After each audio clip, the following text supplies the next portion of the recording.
Alors, dans cet atelier 3, on se propose donc pour cet atelier 3, analyse des zones potentielles pouvant accueillir des projets de restauration du milieu.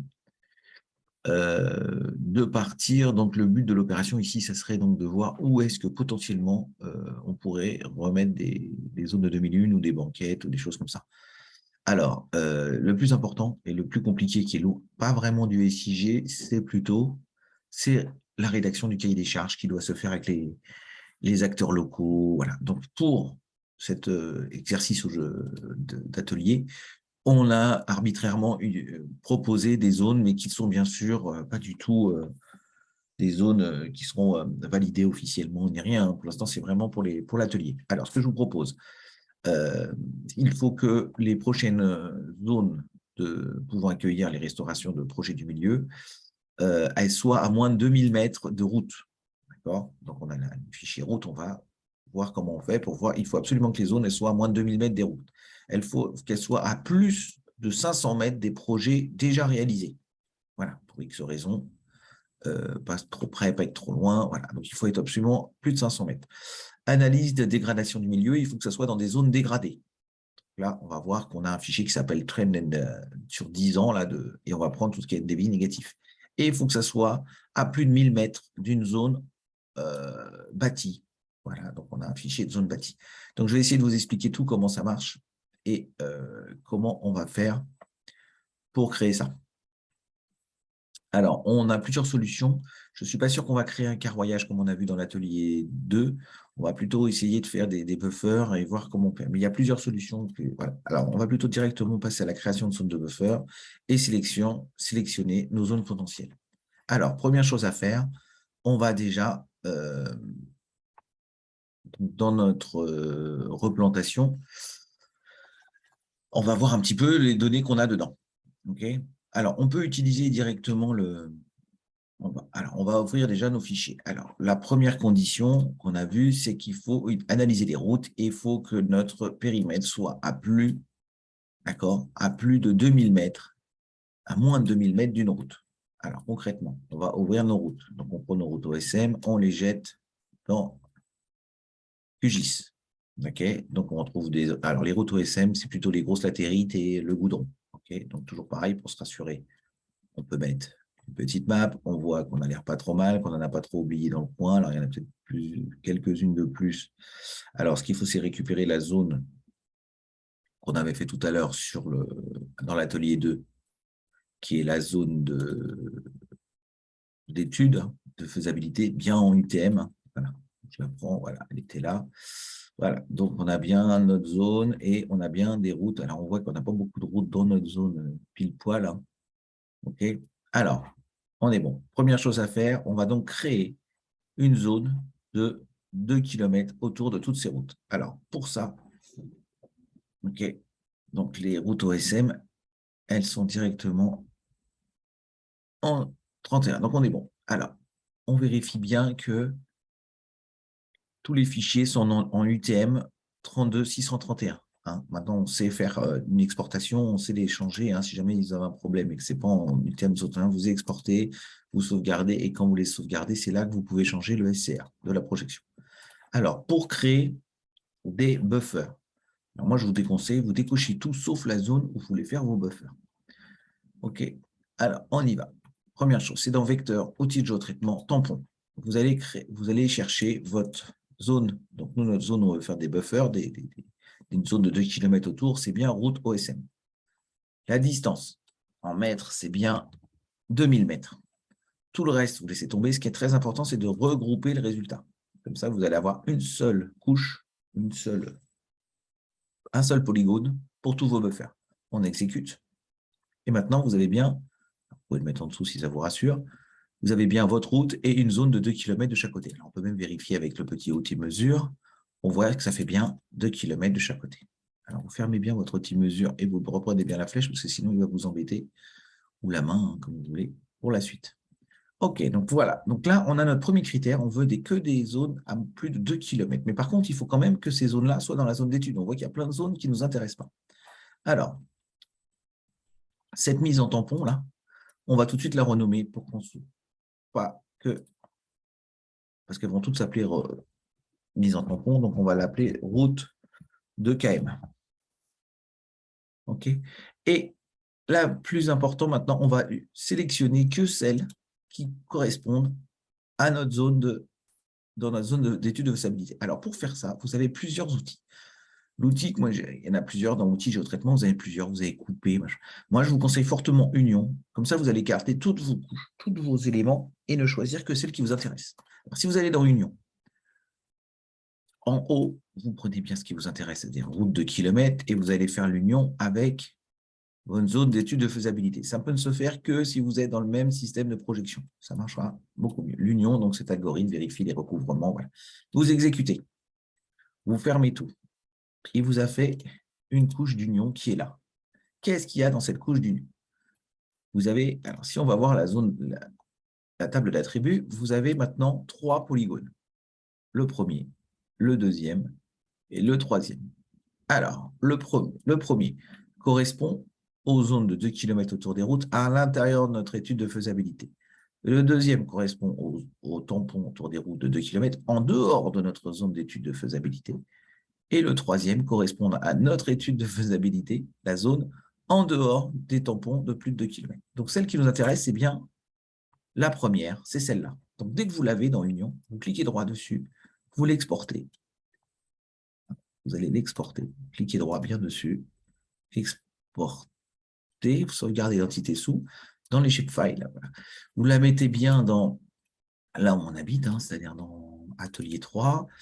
Voilà, là, vous le mettez bien ici, et vous l'appelez, alors vous pouvez le mettre dans plusieurs endroits. Moi, je conseille de l'appeler C1, pour notre critère 1.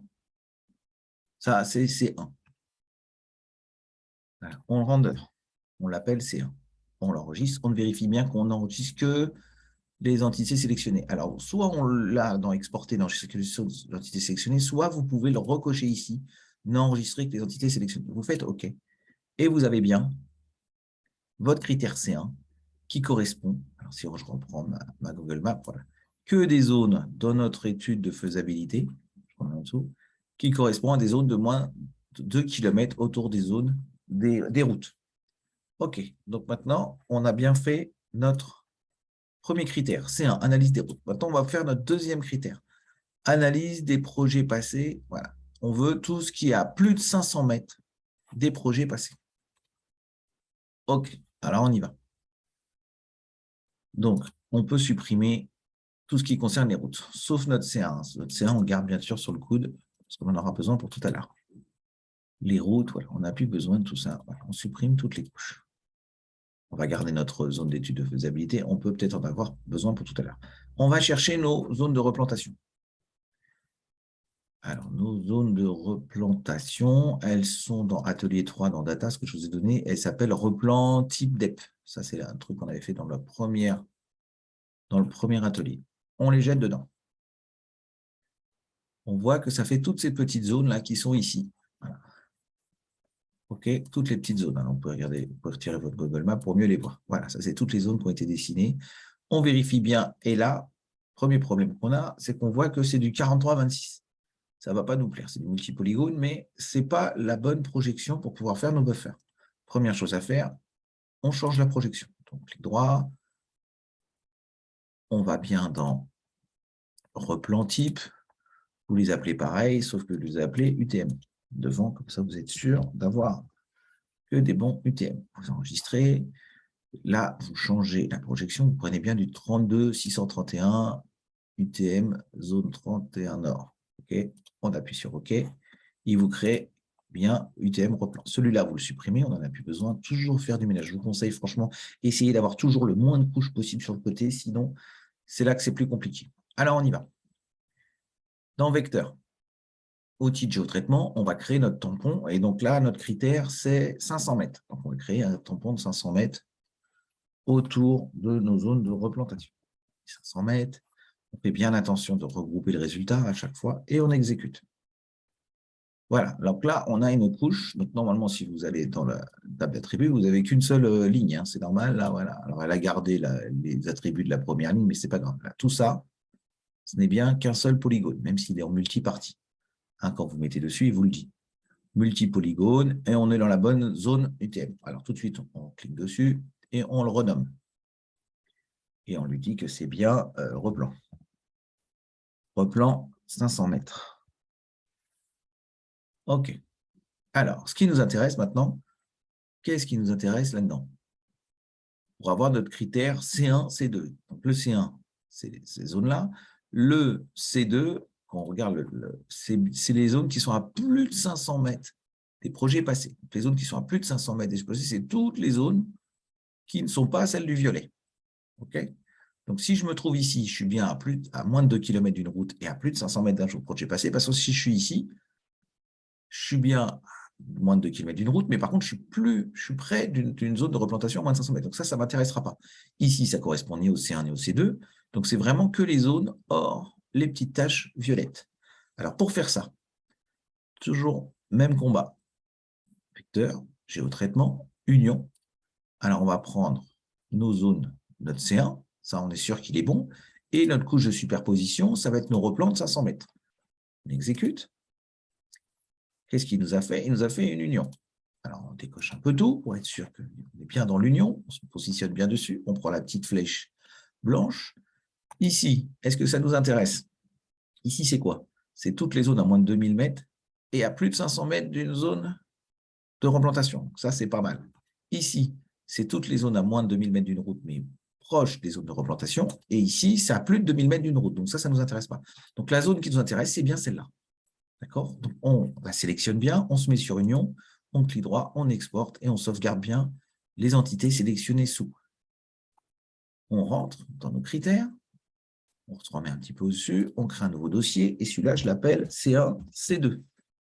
Il correspond à nos deux premiers critères spatialement. On sera bien à plus de 2000 mètres d'une route, à moins de 2000 mètres d'une route et à plus de 500 mètres d'une zone de replantation. Je les enregistre, je vérifie que j'ai bien enregistré les zones, je dis OK.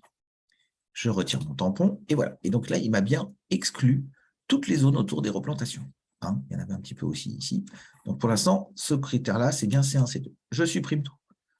Ce qui ne m'intéresse pas. Je n'ai plus besoin de Lyon, je n'ai plus besoin de mes replantations, j'ai plus besoin de mon UTM en zone, et j'ai même plus besoin de mon C1. Voilà, je supprime tout. Je garde bien ma zone d'étude pour vérifier que je suis bien dans ma zone d'étude. Tout va bien. Voilà, ça c'était juste pour se rassurer. Une fois qu'on est là, maintenant ce qu'on veut, troisième critère, on veut loin des zones dégradées sur les 10 dernières années. Alors pour ça, je vous ai donné vous avez un fichier qui s'appelle la tendance de NDVI. OK. Pourquoi mon C1 c'est arrivé ici? C'est pas grave. Voilà. Donc, vous prenez bien le RST, le slope RST. OK. Donc, ça, vous le lancez dans notre image. Voilà. Ici, vous avez une image. Voilà. Vous pouvez déplier sur le côté. Donc, ici, c'est du raster. Hein. C'est bien du raster. Du raster, alors qui est un peu moche pour l'instant, qui est en gris. Alors, ce que je vous conseille tout de suite, c'est de lui changer son fichier, ses couleurs. C'est juste pour que ce soit plus facile à lire. Vous allez dans Propriétés. Au lieu de rester en bande grise, vous avez bien au lieu de rester en bande grise, vous allez dans pseudo couleur à bande unique et vous me prenez, moi j'aime bien spectral et vous l'inversez, vous vous débrouillez pour que ce soit en rouge les valeurs négatives et en bleu les valeurs positives. Vous l'appliquez et là vous avez tout ce qui est en rouge. Hein. Tout ce qui est en rouge, c'est des zones négatives, c'est-à-dire des zones où la tendance de NDVI est négative, c'est-à-dire que là où il y a eu un recul de la biomasse et voilà, de couverture végétale. On retrouve bien Vertamou. Voilà. Alors, ce qui m'intéresse, c'est donc d'isoler toutes ces zones-là, parce qu'on sait que c'est là-dedans qu'on veut faire des zones de replantation. Hein, ça, c'est notre troisième critère. Donc, on a le C1, le C2. Maintenant, une fois qu'on a là-dedans, on veut que là où il y a des zones. Alors, est-ce qu'il y en a déjà? Si je mets mon C1, C2 dessus, je m'aperçois que j'ai bien du rouge dans des endroits. Vous apercevez même que, paradoxalement, il y a des endroits où on a fait des zones de replantation et ça ne pousse pas du tout. Voilà. Alors après, il faut les viser peut-être un peu pour exactement ce qu'il y a dedans. Voilà. Moi, ce qui m'intéresse, c'est des zones rouges dans mon C1, C2. Okay. Alors, pour faire ça, il va falloir faire quelques petites manipulations. Première manipulation, c'est de transformer ce raster Voilà, avant de transformer ce raster en polygone, on va déjà isoler que les zones négatives. Pour faire ça, on va faire une image booléenne, une image logique. Alors, vous allez dans raster, calculatrice raster, on va prendre notre slope et on va lui demander que ce qui est négatif. Donc, prenez tout ce qui est inférieur à 0. Et ça, on va l'appeler, on l'enregistre bien au bon endroit. Je vous conseille de bien le mettre dans des tendances, voilà, et là, on va l'appeler régression. Hein, on prend que ce qui est négatif, d'accord? Hein, ça va nous faire un géotif toujours, mais on prend bien tout ce qui est négatif. On dit OK. Il nous génère une image en 0 et 1. 1, on a raison, 0, on a tort. Donc 1, c'est bien tout ce qui était négatif dans notre image. D'accord? Donc toutes les petites taches blanches. Alors, voilà. Et donc là, ce qui nous intéresse, c'est toutes les petites taches blanches qui sont déjà dans notre C1, C2. OK. Alors, on continue. Une fois que vous avez ça, maintenant, ce qu'il va nous falloir, c'est que les petites taches blanches sous forme de polygones. Pour l'instant, nous sommes encore qu'en raster. Alors, pour faire ça, vous avez dans Traitement, boîte à outils, si vous écrivez Pixel, vous avez un algorithme très puissant qui s'appelle Pixel de raster en polygone. OK? Donc, on va prendre bien notre régression. Il va nous faire, pour chaque pixel en polygone, et la valeur, ça sera des 0 et des 1. Donc 1, ça sera bien les endroits où il y a de la régression, et 0, de la progression, ou de la stabilité. On exécute. Alors là, ça peut prendre quelques temps, parce que voilà, il faut qu'il mouline un peu. Et voilà, et il vous a généré, c'était assez rare, 2 secondes, hein, un polygone de vecteur. Alors, on va aller voir ce que c'est que ce truc. Si vous zoomez à mort, vous apercevez que vous avez effectivement une mini-grille avec, pour chaque pixel, alors on va essayer de se mettre sur du blanc, que vous compreniez mieux.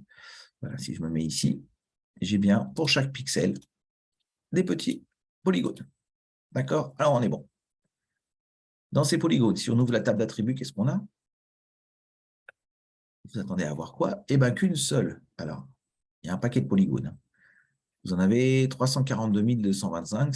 Chaque polygone représente un petit pixel. Et quand vous les classez du plus petit au plus grand, du plus grand au plus petit, vous avez quoi? Vous avez évidemment des 0 ou des 1. D'accord? Alors, nous, ce qui nous intéresse, c'est les 1. Alors, comment pour faire sélectionner que les 1? On va, parce que ce que je veux, c'est sélectionner que ceux qui m'intéressent, que les 1. Alors, on y va. On ouvre quelque chose qui s'appelle sélectionner des entités en une expression. Voilà. L'expression, on va dans champ et valeur, mais il n'y en a qu'un seul, c'est value. Et nous, ce qui nous intéresse, c'est les 1. On fait value égale 1. On sélectionne les entités. On ferme et on voit qu'on a 8319 pixels qui correspondent à des endroits qui correspondent bien sûr aux petits pixels blancs. D'accord? Alors ça, on l'enregistre tout de suite. On exporte, et on exporte quoi? Bien sûr, les entités qu'on vient de sélectionner. Okay. C'est là qu'on profite de les mettre en projection UTM, et on les appelle, donc on reste bien dans NDVI pour l'instant, parce qu'on n'est toujours pas encore tout, on les appelle poly régression. Polygone de régression. OK, j'enregistre, je vérifie bien que je n'enregistre que mes entités sélectionnées, et je dis OK. Voilà, maintenant je vais faire un peu de ménage. J'ai plus besoin de polygones, j'ai plus besoin de mes vecteurs, et je n'ai plus de mes rasters de DVI, je supprime toute ma zone. Voilà, et donc maintenant, je n'ai plus que les endroits où il y a eu de la régression, qu'il faut que je croise avec mes C1, C2. Alors, plusieurs solutions s'offrent encore à nous. Mais avant, on va encore faire une petite manipulation sur polygone régression, c'est qu'on s'aperçoit qu'il y a encore quand même 8000 lignes et que ce n'est pas terrible de faire des unions avec 8000 polygones. Donc, on va tous les regrouper. Alors, pour les regrouper, facile, vous allez dans Vecteur, Outils de géotraitement, et vous avez un algorithme qui s'appelle regrouper. Vous prenez bien polygone régression, vous touchez à rien, et vous exécutez. Il exécute, il me fait maintenant une couche qu'il appelle couche regroupée.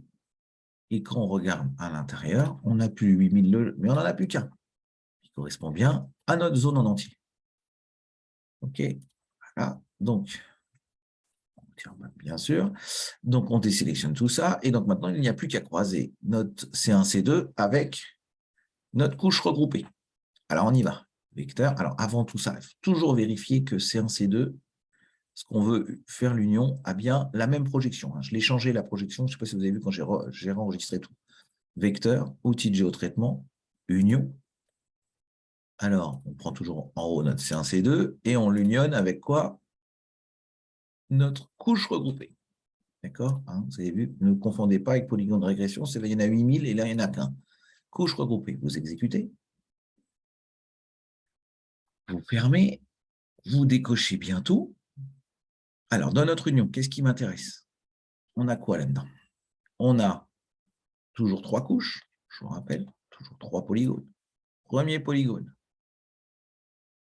deuxième polygone et troisième polygone. Alors, le troisième polygone correspond aux zones de régression en dehors de C1, C2, ça ne nous intéresse pas. Le deuxième correspond à notre C1, C2, mais en dehors des zones de régression. Ça ne nous intéresse pas non plus. Et le premier, ce sont bien les zones de régression qui sont à l'intérieur de notre C1, C2. Donc, c'est ça qui m'intéresse.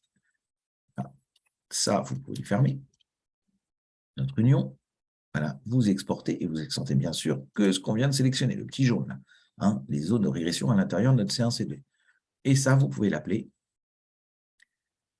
retournez dedans, et là, vous pouvez l'appeler C1, C2, C3, C4. Vous cliquez dessus, vous rentrez dedans,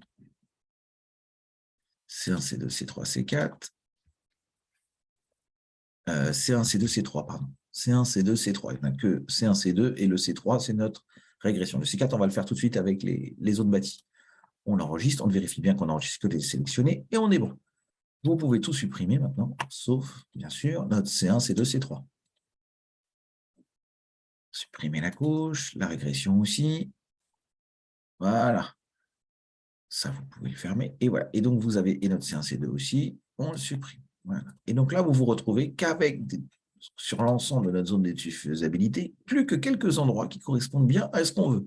Alors, il nous manque un dernier critère, qui est la pression anthropique. On ne veut pas que ça soit à moins, on ne veut pas à plus de 1000 mètres d'un village. On veut que la pression anthropique, on ne veut pas que ça soit trop près des villages. On veut vraiment replanter à plus de 1000 mètres des zones de bâti. Alors, les zones de bâti, on va aller les chercher.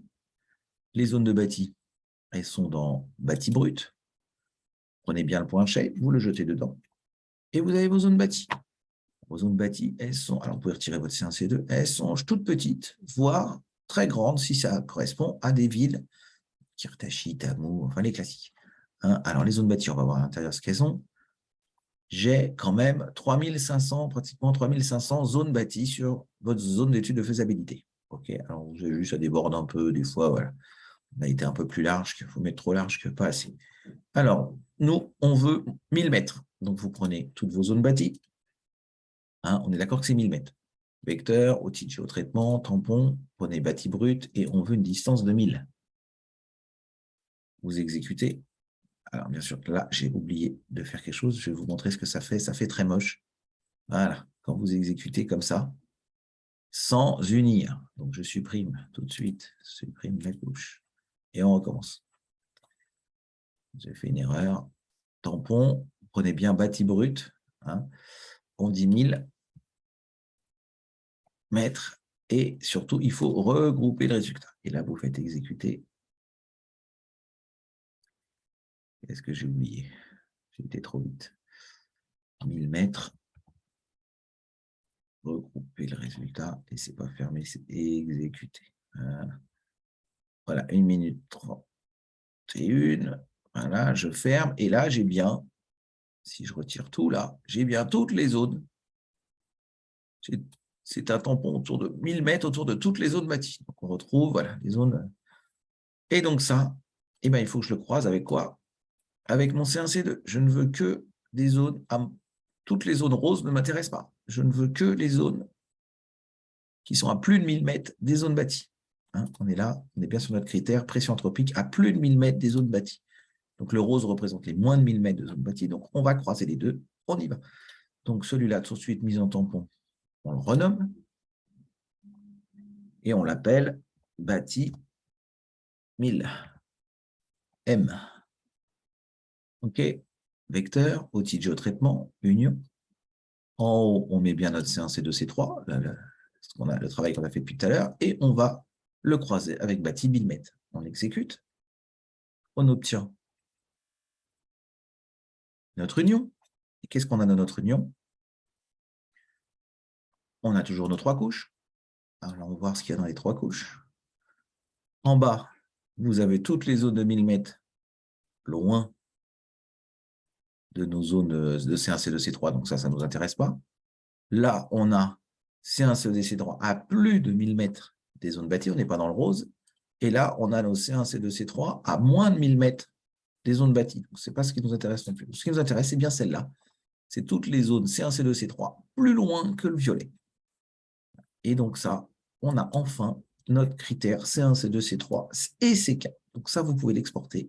Vous ne sauvegardez que les entités sélectionnées. Et vous pouvez l'appeler. Moi, j'enregistre à chaque fois dans un nouveau dossier. C'est pour me rappeler ce que je fais. C1, C2, C3, C4. Vous sélectionnez tout. Vous rentrez dedans. C'est parce que j'en ai déjà un. C'est pas grave, je vais le mettre là. C1, C2, C3, C4. Vous l'enregistrez. Vous enregistrez bien avec les entités sélectionnées. Vous dites OK. Et vous pouvez tout retirer. Et vous avez enfin, sur l'ensemble de notre zone d'étude, que les zones qui correspondent bien à notre C1, C2, C3, C4. Alors après, il ne vous reste plus qu'à faire un petit peu de mise en page. Et alors, pour la mise en page, je vous conseille fortement, vous pouvez les mettre, voilà, vous pouvez mettre du rouge par exemple. Et, alors, si vous voulez qu'on voit quelque chose, vous prenez bien rouge et puis vous les grossissez un peu et vous appliquez. Et voilà. Et là, vous avez bien l'ensemble des zones. Alors, ça commence à ça, là, tout en haut, là, en face de notre zone de, voilà, jusque Mumba, voilà. Et vous avez toutes les zones qui correspondent bien au C1, C2, C3, C4. Donc, on n'a pas eu besoin de créer notre carroyage, on n'a fait que des créations de buffers et on a sélectionné via l'algorithme Union toutes les zones qui sont potentielles et qui peuvent accueillir donc des projets de replantation. Voilà, c'était pour l'atelier 2. On se retrouve, l'atelier 3, on se retrouve maintenant pour le dernier atelier, l'atelier 4.